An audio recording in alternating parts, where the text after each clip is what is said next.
Mr. Miliband, good morning. We're going to do this in a slightly different way, if we may. I notice you've been doing other broadcast interviews. In a couple of months' time, I come to the end of my lease agreement with my car, which is a petrol-driven car. I've had just about every car you can imagine in my life, Mr. Miliband, from a Ferrari, you won't be surprised, to a Morris via Audis and Porsches and God knows what else. Honest Ed, the car dealer, why should I buy electric? Good morning. Hello. It's good to be with you, and I'm glad you've come to Honest Ed's. You've made the right decision, Mr. Ferrari. Thank you. So, Honest Ed, why should I go electric? To come to Honest Ed's. Well, you should.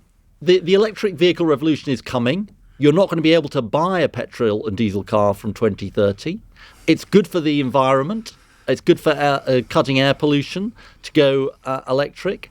The running costs of an electric car are less than the running costs of a petrol and diesel car. But you may be wondering, Mr. Ferrari. Yes, Honest Ed. Ed. How am I going to afford to buy an electric car? Because aren't the upfront costs quite big? Yes. And Honest Ed's is offering you a zero interest loan, so that actually you get a loan from government to cover the upfront cost, and then as you make savings from the lower running costs of an electric car, you can pay it back. But here's the thing, Honest Ed. Is it a deal, Mr. Ferrari? Well, Honest Ed, you see, when I go down to the pub, if I'm allowed in with this government, don't let's talk politics, and I have to show a passport to have a drink. Indeed, I make a rule of not talking. At Honest Ed's, we don't talk politics. Oh, Mr. we don't Ferrari. want to talk about that. Will my friends laugh at me when I arrive in an electric car? Definitely not, Mr. Ferrari. Why would you think that? Well, they've all got Porsches and Audis and Jaguars and things like that. No. There's lots of different electric cars that you can buy, and Honest Ed's is about making it affordable for you.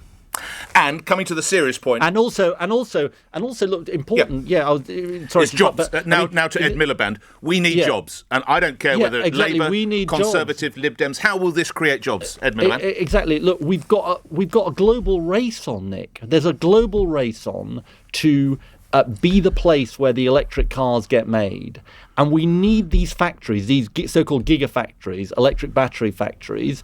We're not going fast enough. The Faraday Institution experts say we're going to need 7 or 8 of these. We've got one happening, probably. We're saying fund another 3, fund them in this parliament. Let's get moving. Government can take a stake in it. There's upside for government because this electric car thing is going to take off.